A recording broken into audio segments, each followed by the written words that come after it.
Jonathan Kuminga's story with the Golden State Warriors has now reached a boiling point. From a promising draft pick to a key young piece on a dynasty roster, Kuminga has always been caught between two realities: the future star he believes he can be, and the limited role he has been asked to play. Now, as negotiations drag on, the question isn't just about dollars and cents. It's about power, opportunity, and identity. Will Kuminga finally take control of his destiny, or will the Warriors' front office force him into a corner? This is not just a contract saga, it's a battle for respect, relevance, and the future of a franchise that has defined the NBA for the last decade. Born in Goma, in the Democratic Republic of Congo, Jonathan Kuminga's journey to the NBA is nothing short of extraordinary. From a young age, his size and athleticism drew attention. But unlike many of his peers, Kuminga had to leave home and travel across continents in pursuit of his basketball dream. He arrived in the United States as a teenager, raw but filled with potential, enrolling at the Patrick School in New Jersey, a program known for producing NBA talent. Scouts were immediately intrigued. His physical gifts, strength, leaping ability, quickness, were undeniable. Yet there were questions: could he develop the skills? Could he adapt to the structure of high-level American basketball? Instead of going to college, Kuminga made a bold move, joining the NBA G League Ignite program. This decision, at the time, was risky. He bet on himself, believing that training against professionals would prepare him faster than NCAA competition. And for the most part, it worked. Scouts saw flashes of brilliance: step-back jumpers, highlight dunks, defensive versatility. By the time of the 2021 NBA draft, he was seen as one of the highest upside prospects available. The Warriors, with the 7th overall pick, saw the opportunity. They were a team stuck in transition. Steph Curry was still at the height of his powers, but Klay Thompson was recovering from back-to-back major injuries, and the roster desperately needed youth. Drafting Kuminga was not just about the present, it was about building a bridge into the future. Early years in Golden State. Kuminga's rookie season was full of ups and downs. On some nights, he barely played. On others, he exploded off the bench, showing flashes that reminded fans of a young Kawhi Leonard or Jaylen Brown. His ability to guard multiple positions, run the floor, and finish above the rim made him a fan favorite almost immediately. By his second year, however, frustration started to grow. While Kuminga improved statistically, averaging more points and playing with greater confidence, his role under Steve Kerr remained inconsistent. Kerr, known for relying on veterans, often turned to players like Andrew Wiggins, Kevin Looney, and Draymond Green in crucial moments, leaving Kuminga on the sidelines. This was especially clear in the playoffs, where his minutes often disappeared despite regular season growth. To many observers, Kuminga represented the classic dilemma for the Warriors: should they commit fully to their veteran core, or should they invest in their young stars like Kuminga, James Wiseman, and Moses Moody? The contract saga unfolds. Fast forward to the summer of 2025. Kuminga is now a restricted free agent, and the standoff has begun. The Warriors have put a 2-year, $45 million offer on the table. On paper, it looks generous. But the fine print matters. The second year comes with a team option. To Kuminga and his agent, Aaron Turner, this is unacceptable. They want a player option, which gives Kuminga control. Control is everything here. If the team holds the option, Kuminga risks being stuck in the same frustrating role for another year, unable to explore opportunities elsewhere. If he has the player option, he can reassess his future, look for better fits, and potentially command a bigger contract. The qualifying offer complicates everything. Worth $7.9 million for one season, it allows Kuminga to hit unrestricted free agency the following summer. But it's a dangerous gamble. If he gets injured, or if his role continues to shrink, his market value could plummet.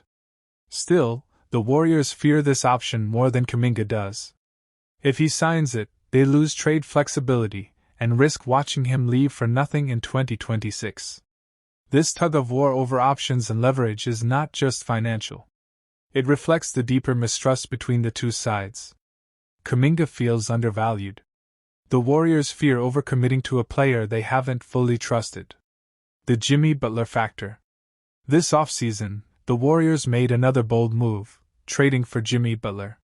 On paper, Butler gives them another battle-tested veteran to chase one more championship with Curry and Draymond. But for Kuminga, Butler's arrival might be the final straw. Where does he fit now? If Butler plays big minutes at forward, Kuminga's path to a starting role becomes even narrower. Fans and analysts see the writing on the wall. Some argue that the Warriors don't really see Kuminga as part of their long-term future, and that he's more valuable as a trade asset. Others believe Golden State risks repeating the mistakes of the past, choosing short-term security over developing the next generation. Trade rumors and interest around the league. Reports indicate that teams like the Sacramento Kings and Phoenix Suns have already shown serious interest in Kuminga. Both franchises envision him as their power forward of the future, offering him not just money but a clear role. Unlike Golden State, they would hand him the keys to grow without fear of being benched behind veterans. The problem? Any deal requires the Warriors' approval. A sign-and-trade could work, but Golden State has been reluctant. After all, they know how talented Kuminga is, and losing him for the wrong package could haunt them. Yet, the clock is ticking, and every day without resolution increases the tension. Lessons from the past. The specter of Nerlens Noel looms over this saga. In 2017, Noel turned down a $70 million offer from Dallas, betting on himself with a $4.1 million qualifying offer. That gamble backfired spectacularly after injuries and inconsistent play, and Noel never regained the same earning power. Kuminga's camp knows the risks, but they argue his situation is different. He's younger, healthier, and more productive than Noel was at that stage. He's also in a league that increasingly values athletic forwards who can guard multiple positions. The financial gap he risks is smaller, and he's confident he can earn far more long-term. The bigger picture. This saga isn't just about one player. It's a snapshot of the modern NBA. More than ever, young players are asserting control over their futures. Team options, once standard, are now points of contention. The power dynamic has shifted. For the Warriors, this is also about identity. They built a dynasty on loyalty and continuity, but can they afford to alienate their best young talent? If they cling too tightly to the past, they risk compromising the future. If they bet too heavily on improving youth, they risk wasting the twilight years of Curry's career. So where does this leave Jonathan Kuminga and the Golden State Warriors? With training camp just weeks away, the standoff feels unsustainable. Either the Warriors cave and give him a player option, or Kuminga takes the qualifying offer and sets up a season of constant drama. The nightmare for Golden State would be losing him for nothing while watching him blossom elsewhere. For Kuminga, the decision is about belief. Does he trust himself enough to gamble on the qualifying offer? Or does he compromise now for stability? What's certain is this. The resolution of Kuminga's contract saga will not only define his career but could reshape the entire Warriors dynasty. The stakes are enormous, and the next move could change everything. The 2025 to 2026 NBA season is here, and few teams draw as much attention as the Golden State Warriors. Once the unquestioned kings of basketball, the Warriors now stand at a crossroads. With Steph Curry still dazzling crowds at age 37, Jimmy Butler entering the twilight of his career, and Draymond Green battling both age and injuries, the story of Golden State this year is one of both hope and looming uncertainty. ESPN's biggest voices have all weighed in on the Warriors, and their reactions capture the complicated picture of a dynasty fighting to extend its life in a league that is faster, younger, and hungrier than ever. Stephen A. Smith, never one to hold back his emotions, opened his analysis with fire. He reminded fans that while Curry remains the greatest shooter in history, the Warriors have leaned on him far too heavily. He shouted that Golden State can no longer pretend that Steph alone can deliver championships, because the roster around him is older, thinner, and far less intimidating than it once was. His voice rose as he pointed out the contradiction. A team once known for its youth, depth, and fluid system is now banking on Jimmy Butler, a tough competitor but a player who has struggled with injuries and who is closer to 40 than 30. For Stephen A., the Kuminga contract drama is a flashing red light. This young man wants respect, and he deserves it, Smith raged. But the Warriors treat him like trade bait instead of a cornerstone. That is going to explode in their faces if they're not careful. Kendrick Perkins followed in his slower, heavier tone, but his words were just as sharp. Perkins emphasized that the fear factor is gone. In 2017, teams would step into Oracle Arena already beaten in spirit. In 2025, teams walk into Chase Center believing they can win. Perkins repeated that Golden State can't ignore youth forever. If you want this thing to last, he said, you don't just keep throwing money at older guys. You lock up Kuminga, you let him grow, you let him make mistakes. You can't expect Steph and Jimmy to play 65 games at elite level while Draymond's holding his body together with duct tape. His take was blunt: either Golden State embraces its young core, or the dynasty is finished. Brian Windhorst took a different route, calmly breaking the situation down like a chessboard. He explained that this season is not just about basketball, it's about business. The Warriors have carried one of the highest payrolls in sports history, paying luxury taxes that dwarf most teams' budgets.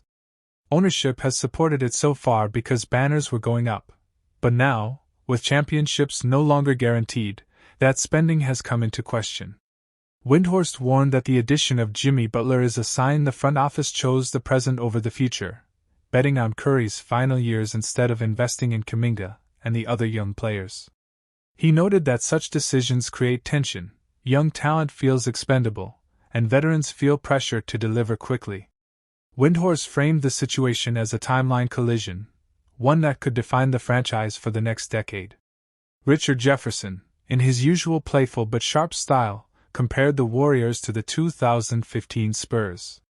Steph Curry is Tim Duncan, still brilliant but older. Jimmy Butler is Manu Ginobili in his last years, full of fire but limited by time. Draymond Green is Tony Parker, still smart but physically declining. And Jonathan Kuminga, Jefferson argued, was supposed to be their Kawhi Leonard, the bridge to the next era. But the difference, Jefferson said, is that the Spurs fully trusted Kawhi. The Warriors, by contrast, still haven't committed to Kuminga, leaving their future hanging in the balance.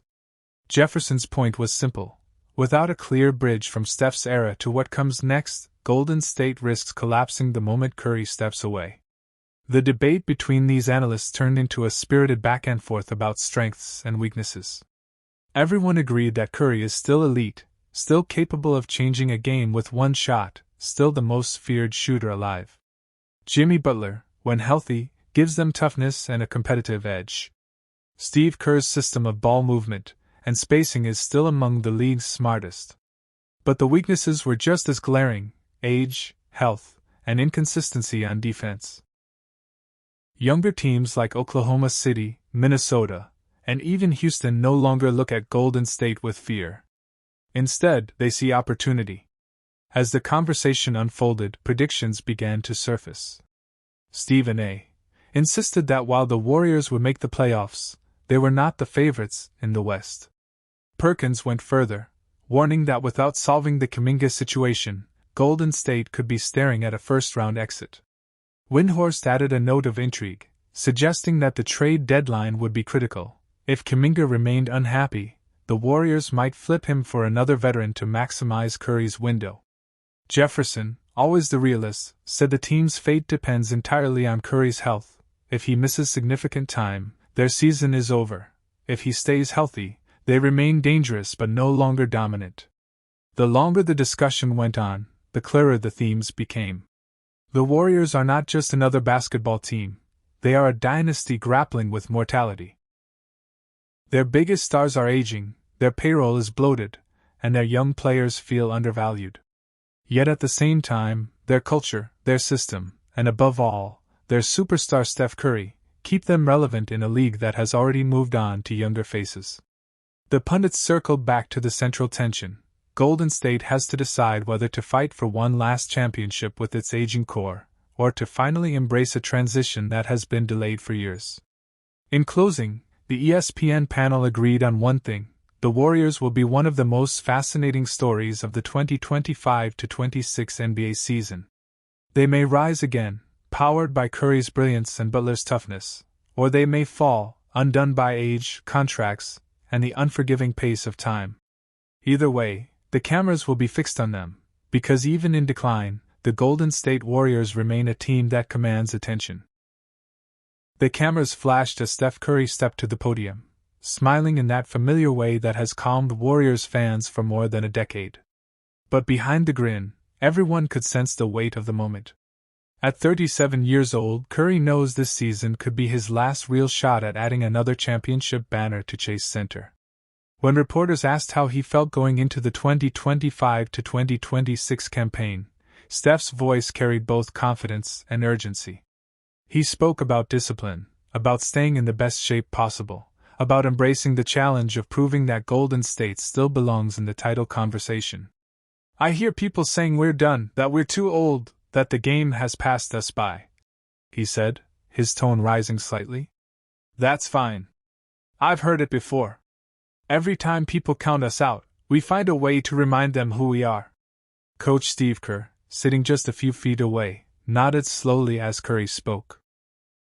Kerr has been the architect of this dynasty, blending egos, guiding stars, and reshaping basketball itself with his system of ball movement, spacing, and unselfishness. But even he admits this season is different. "We know the margin for error is smaller now," Kerr told reporters. "When you've been to the mountaintop as many times as we have, you also know how hard it is to get back there. But I believe in this group. Steph is still playing at an MVP level. We've got Jimmy Butler bringing his toughness, Draymond setting the tone defensively, and young guys who are hungry to prove themselves. The ingredients are there, we just have to cook the right way." What struck observers most was not just the words, but the determination in their delivery. Curry's preparation this off-season had been relentless.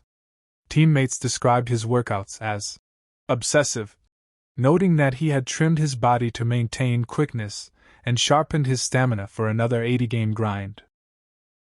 He spent hours perfecting footwork, adjusting his release for tighter windows, and studying defensive schemes of younger, more athletic guards who now dominate the league.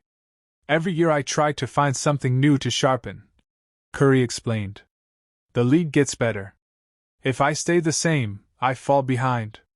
So I've worked on playing off the ball even more, finding ways to move without it, because that's what's going to keep me dangerous as I get older." Kerr's preparation mirrored that of his star player. Known as a coach who thrives on innovation, he spent the summer revisiting film from not just Golden State, but also from teams like Oklahoma City, Minnesota, and Boston, the new powers of the NBA. "We've got to adjust to the league as it is now, not the league we dominated in 2017, Kerr said candidly. "That means faster pace, more versatile defense, and better use of our bench."